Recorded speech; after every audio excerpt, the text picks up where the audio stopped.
Hey, what's up everybody? Welcome back to a brand new video. It's another beautiful day here in Central Florida. That is one thing you gotta say about Florida. The weather is immaculate. It's kind of raining this morning a little bit, but it cleared up right now, and if you can see it, the skies are blue. You can see the clouds moving through. It's just nice. It's just a nice day. Yeah, I'm running dumpsters today. I had a call from somebody over in Longwood and brought them out a dumpster, looked at the property, and they got a bunch of work in there. They actually asked me just to wait around until they fill that dumpster, and then I'll come back, pick it up, dump it, and bring it back to them because they got so much to do there. So I got some time, so I'm making you guys a video. And today I want to talk about the 6 things that they don't tell you about the dumpster rental business. So these are things that I wish I knew going into it, but I just did not find this information anywhere. So I figured I'll make a video about it just in case anyone is thinking about getting into this business and they wanted to know what are some of the things to look out for. Now, this list isn't in any particular order. It's pretty much just what I jotted down. I just kind of wrote it down right now, and I just want to go through it with you guys. All right, so without further ado, here we go. All right. The number one thing that you want to consider when you're getting into the dumpster rental business is the area that you're in. The area, it's important because a lot of people are getting into dumpsters. These guys are out there with like a dump trailer. They have like one trailer and they hook it up to their truck, and they're a dumpster rental business, with one trailer. And these people actually become your competition.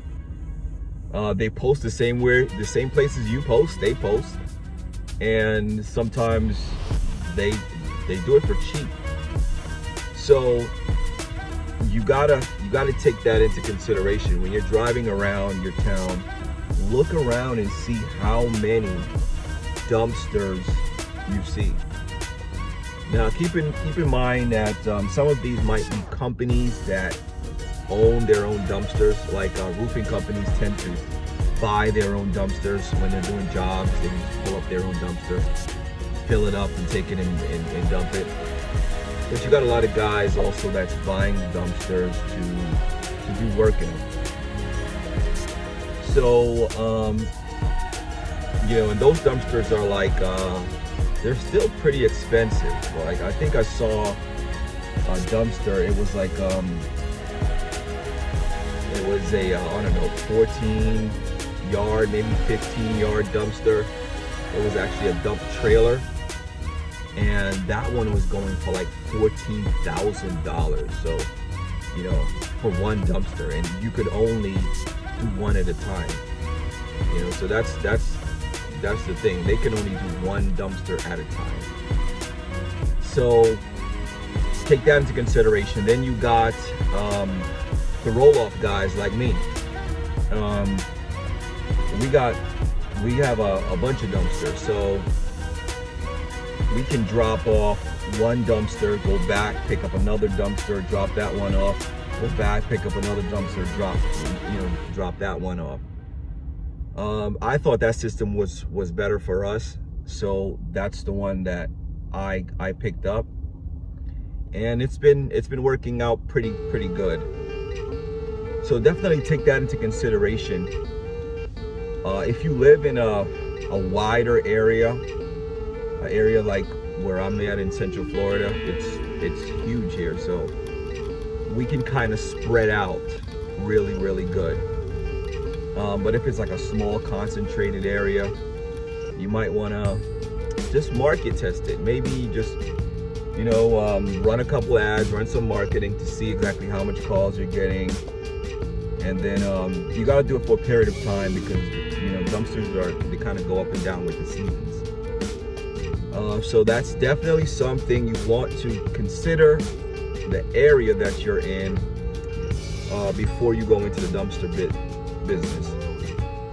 The next thing that I wish that someone mentioned, someone mentioned it before I got into this dumpster business, is the amount of, wait for it, flat tires you get. Yes, it's a real thing. It's a real thing. Like almost every day I'm dealing with tires. Like almost every day. Tires, they go flat.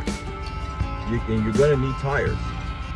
So on my trailer came with 10 ply trailer tires.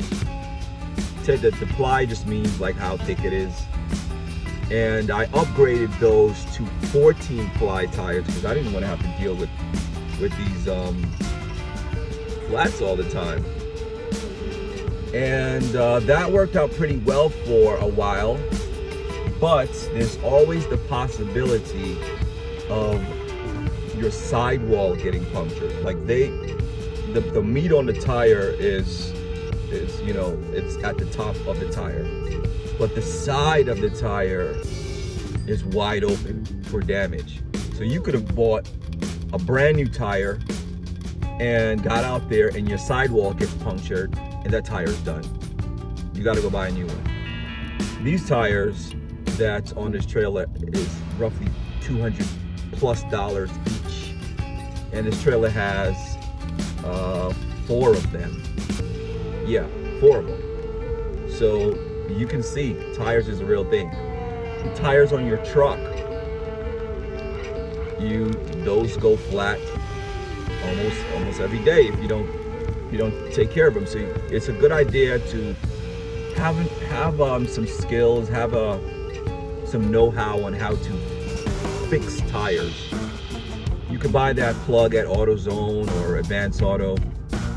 You get a spray bottle essentially, and you spray the tire. You look around, try to see where the hole is, where the air is coming out. You mark it, and then you go into the whole patching process. You can find the video on how to do it. But definitely take that into consideration. These tires are a problem. These tire things it's a real thing. It is a real issue. So that's flats. You get them often. So yeah, but you definitely you can kind of help yourself a little bit. But when you get to the dump, you want to really look around. You can't really see too much. There's garbage all the way out everywhere. But you kind of want to look around and try to find a space that the excavator or the whatever machine that's called that is pushing the garbage back. You want to find a space that they just cleared and try to go there. This way you have less of a chance of getting a nail in your tires. All right, so that's tires. And the next thing that they don't tell you about is the parking. Where are you going to put these dumpsters? Where are you going to put them? All right, if you think you're going to put them at a public storage, prepare to pay $100 per dumpster. So you're talking about $300-400 just to park your dumpster business, which is not really that bad if you think about it. That's like one dumpster. Well, maybe 1.5 dumpsters a month. So you do 1.5 dumpsters, you pay for your parking, and then the other dumpsters you can use to pay for the actual dumpsters, and then you'll have some profit left over if you're doing enough business. But that's a real thing. Parking is a real thing. We actually have a piece of land that we purchased, and we keep the dumpsters there. But every now and then, the code enforcement gives us, problems, the dumpsters, whatever. So, but we've been able to work it out, and by the grace of God, we're happy to have that as an asset, because if you didn't, we would have to pay for parking. So take that into consideration. The next thing is the materials that you're hauling. You got to be mindful of who's calling you. Not every customer is your customer. Some of these customers, they got heavy things that they're moving. I'll tell you a story. Like my second or third dumpster, I was getting so much calls when I first got the dumpsters. And I was just so happy to be out there doing dumpsters. They called me up. I barely asked any questions. They're like, "Hey, we need a dumpster downtown by the hospital." And I'm like, "Okay." So I get downtown the next day, and they're like, they're doing construction on this huge building. And I'm like, "Wait a second. Why are they calling me for dumpsters for this huge project? It doesn't make any sense." I don't know, but I'm brand new to the game. I'm just happy to be out there doing dumpsters. So they're like, "Hey, just put the dumpster right here." It was like, just put it in the street somewhere, because they had the whole street blocked. Just put it right here in the street. These guys were working on a hospital, and they had to run some electric wire, so they had to cut the asphalt in order to run the wires underneath the asphalt. So they packed up my dumpster to the tippy top, filled with asphalt. When I got there, it was so hard to get that thing picked up. Man, it took me at least 30 or 45 minutes just to get it picked up. My tires went like this when I was driving. I think it came in like 24,000 pounds when I was on the scale. It was a lot of weight. It was so much weight, and it cost a whole lot of money. Now I realized that they do recycle those, so there's like a special place you can take them to recycle the asphalt. But I didn't know about that at that time. I was pretty much just starting out. So anyway, the next thing is the dump sites. You got to know where the dump sites are in respect to where you are dropping your dumpsters. There's typically transfer stations, and then there's landfills. The transfer stations, that's like the in-between the landfill. So they take trash to the transfer station, they sort it out, they put it in trucks, and then take it to the landfill. That typically costs a little bit more to dump at the transfer stations, just because they gotta cover that extra expense. And then it's cheaper typically to go to the landfill. So you really got to know exactly where these dump sites are. The better you are at finding dump sites, the easier your job will be. Yeah, and the last one I have listed down is the cost of a dumpster itself.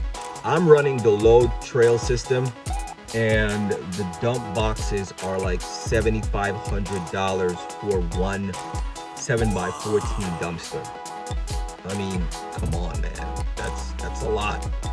So take into consideration what it's gonna cost to buy more dumpsters.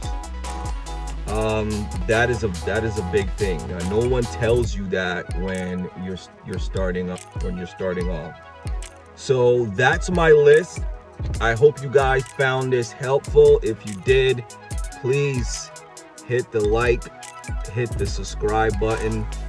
It'll inspire me to make some more videos. We out here in Orlando, Florida, making it happen. Entrepreneur and fellow dumpster. So if you want me to make a video about something specific, just leave it in the comments. I'll check those, I'll respond, and I'll let you guys know what I think. All right, thank you so much, and I'll catch you on the next one. Peace.